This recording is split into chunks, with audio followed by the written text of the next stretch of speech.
Arguably the first Doctor Who Christmas special. Welcome to the Time Treadmill. I'm Ron, and these are my sweaty thoughts about Doctor Who.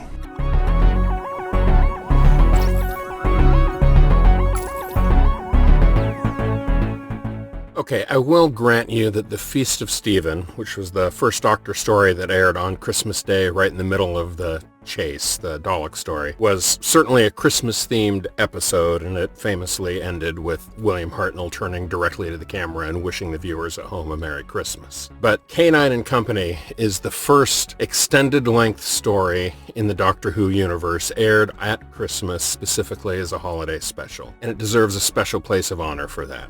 It also has the most tremendously awesome opening credit sequence in the history of Doctor Who. This is 1981 opening credits at its finest. I'll put a link below to the opening credits on YouTube, and then, as a special treat, a link to the shot-by-shot recreation by Doctor Who superfan Josh Snares. It is brilliant in all of its bitchy gloriousness. As for the story itself, this was meant to be a pilot episode for a new ongoing series starring Sarah Jane Smith and K9. Obviously, that never went anywhere. The timing was just not right. There was a changeover in leadership at the BBC, and the people who commissioned the pilot were gone by the time it aired, and the incoming regime was not interested in an ongoing series. And a part of me is sad that series never happened. It would have been amazing to see a Sarah Jane Smith back in the day, in the 80s, at her prime. But on the other hand, I'm kind of grateful it didn't, because as much as I love Elizabeth Sladen's performance throughout the 70s and into the early 80s, her performance in the Sarah Jane Adventures in the later 2000s has so much more weight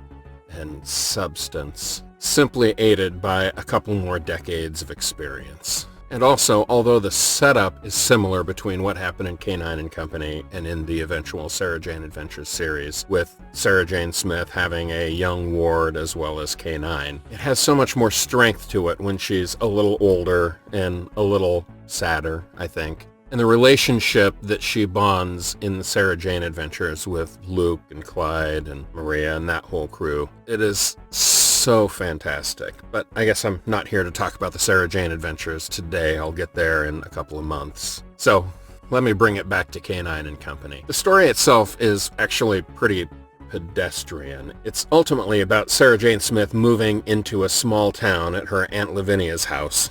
House is an understatement. It's a mansion. And true to Sarah Jane's history and true to the ethos of Doctor Who, the story is about the tension between science and knowledge and folklore and superstition. The whole thing surrounds a modern-day 1981, coven of witches that still worships Hecate in order to encourage crop growth.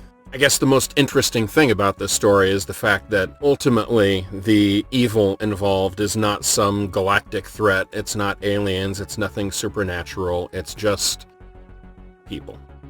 But even with that, it's really a fairly mundane story. It serves to reintroduce Sarah Jane Smith as a character. It gets K9 Mark III into the storyline and sets up what would have been an ongoing cast of characters, but really doesn't do a whole lot in its own right. It is noteworthy, however, as not only being the first Doctor Who-ish Christmas special, but it's also the first Doctor Who-ish story that runs longer than 30 minutes. This story ran a full 50 minutes, making it twice as long as anything that had aired before.